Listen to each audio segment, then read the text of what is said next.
today is gonna be the day that they're gonna throw it back to you. Muy buenos días, mis queridos alumnitos del tercer año de educación secundaria. Los saluda mi Sarita y como todos los lunes, hoy nos corresponde las áreas de historia y de desarrollo personal. Vamos a empezar entonces con el área de historia. Ustedes van a hacer la continuación del tema número 1, que es la Revolución Francesa. Ya chicos, a ustedes les va a tocar la continuación de la Revolución Francesa. Y vamos a empezar con las etapas. Recuerden chicos que las etapas de la Revolución Francesa fueron 3. La etapa monárquica de 1789 a 1792.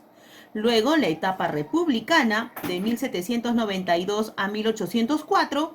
Y por último, la etapa monárquica. Perdón, la etapa imperial de 1804 a 1815.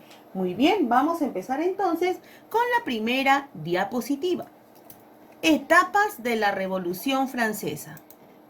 ¿Qué son las etapas de la Revolución? Las etapas de la Revolución son los grandes periodos por los que pasa la Revolución Francesa. Es un ordenamiento que se basa principalmente en quién o quiénes gobernaban entre los años 1789 y 1815. Esta presentación incluye al gobierno de Napoleón Bonaparte como parte del proceso de la Revolución Francesa. Las etapas que verán son los Estados Generales, la Asamblea Constituyente, la Asamblea Legislativa, la Convención, el Directorio y finalmente el gobierno de Napoleón Bonaparte. Vamos a empezar entonces que el rey Luis XV convoca a los Estados Generales. Estos Estados Generales, chicos, corresponden a la etapa monárquica de la Revolución Francesa. ¿Qué fue estos Estados Generales? Fue la reunión que se realiza en Versalles con representantes de toda Francia para tratar el problema de mantener o no los privilegios, pero no se llega a un acuerdo. Los Estados Generales eran la instancia más importante que podía citar el rey cuando había un problema mayor. Asamblea Nacional Constituyente. También se encuentra dentro de la etapa monárquica. El tercer estado, además de miembros de la nobleza y del clero, se van a la sala de juego de pelota. Deciden no separarse hasta darle a Francia una constitución política. Realizaban grandes cambios al sistema francés. La toma de la Bastilla. La toma de la Bastilla, chicos, fue durante la Asamblea Constituyente y fue el 14 de julio de 1789. Los parisinos queman la Bastilla. ¿Qué era la Bastilla? Era una antigua cárcel y era considerada el símbolo del poder absoluto del rey. El 14 de julio, entonces, es Día Nacional de Francia. El pueblo de París reaccionó violentamente cuando se supo que el rey había puesto tropas en las afueras de la ciudad. Ahí pueden ver en imágenes gran parte de la toma de la Bastilla. Declaración de los Derechos del Hombre y del Ciudadano, obra de la Asamblea Nacional. ¿En qué etapa? En la etapa monárquica. Aquí se establecen bajo los principios de la Ilustración. ¿Y cuáles fueron esos derechos? La igualdad, la libertad y la tolerancia. Asamblea Nacional Constituyente. Terminan con los privilegios feudales que confiscan, quiere decir que quitan bienes al clero y a los nobles. Se crea la constitución política que tanto querían los franceses. Se establecen los derechos del hombre y del ciudadano y se elige una asamblea legislativa.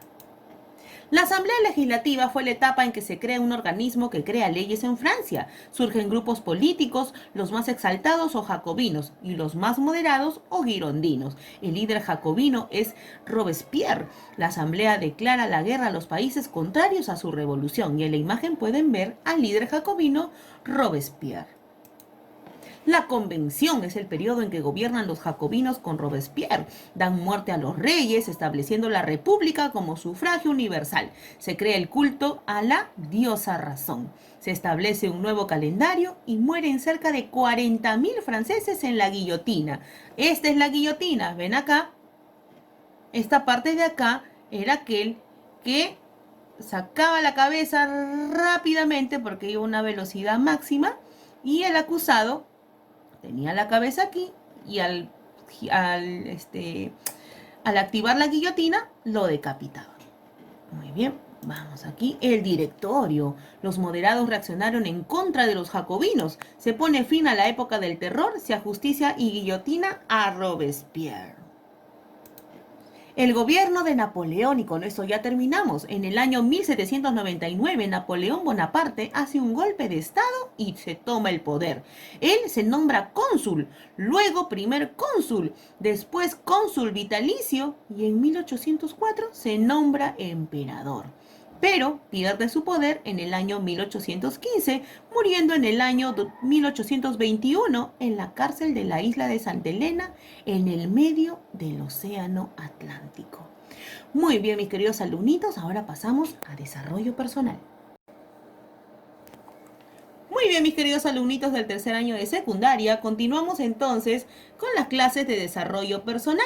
A ustedes sí le va a corresponder un tema nuevo que es la identidad personal. Muy bien, recordemos que la identidad personal está constituida, chicos, por el conjunto de características propias de una persona. Estas características propias les permite reconocerse como individuos diferentes hacia los demás. Vamos a empezar entonces con la primera diapositiva. Conjunto de rasgos propios de una persona que la caracterizan como un individuo único y diferente frente al resto. La identidad personal está marcada por una serie de elementos que intervienen en su formación. Uno de ellos es el género. Es la construcción de la identidad de género inicia en la infancia a partir del conocimiento y sentimiento de que es un hombre, mujer, ¿sí? Así como de los roles en cada contexto se asignan a lo femenino y masculino. Recuerden, chicos, que los géneros son femenino y masculino, lo demás son opciones sexuales.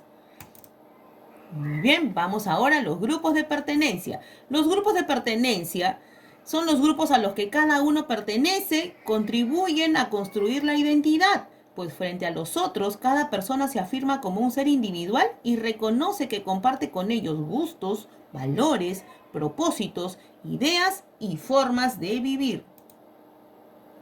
Tradiciones y costumbres. Estas tradiciones y costumbres de los grupos sociales a los que se pertenece, incluye el país de origen, influyen en la identidad personal, pues presentan cierta manera de entender el mundo y establecen sus formas de comportamiento. Las creencias. Las creencias vienen primero de la familia, luego del colegio y los amigos. Brindan la posibilidad de actuar y pensar de acuerdo a los principios o valores aceptados como válidos. Pero, ¿cómo actúan los jóvenes de hoy frente a las normas establecidas por sus creencias? Vamos. Fobias o traumas. Los miedos o fobias son elementos estructurantes y decisivos al momento de la formación de la identidad. Un trauma de la infancia puede marcar a vida de una persona de manera determinante, impidiendo ciertas experiencias posteriores. Las instituciones sociales y políticas. Este aspecto tiene que ver con la conciencia de que tenemos derechos y se establecen pautas de relación con las figuras de autoridad y, en general, con la vida institucional del país. El proceso de construcción de identidad, chicos, es largo, puede durar incluso toda la vida, porque las personas van cambiando sus opciones, es decir, van madurando. Uno de los aspectos más importantes de esta búsqueda de identidad consiste en decidir qué profesión o carreras desean tener. Muy bien, mis amores, entonces vamos a concluir con la clase de hoy de desarrollo personal. Espero que les haya servido la clase. Recuerden que las clases para que transcriban al cuaderno se los voy a enviar como siempre por medio de nuestro WhatsApp grupal. Nos vemos, chicos, hasta el viernes. Recuerden que cambió el horario y el viernes vamos a hacer las clases de geografía, economía y ciudadanía y cívica. Muy bien, mis amores, cuídense mucho. Hasta pronto.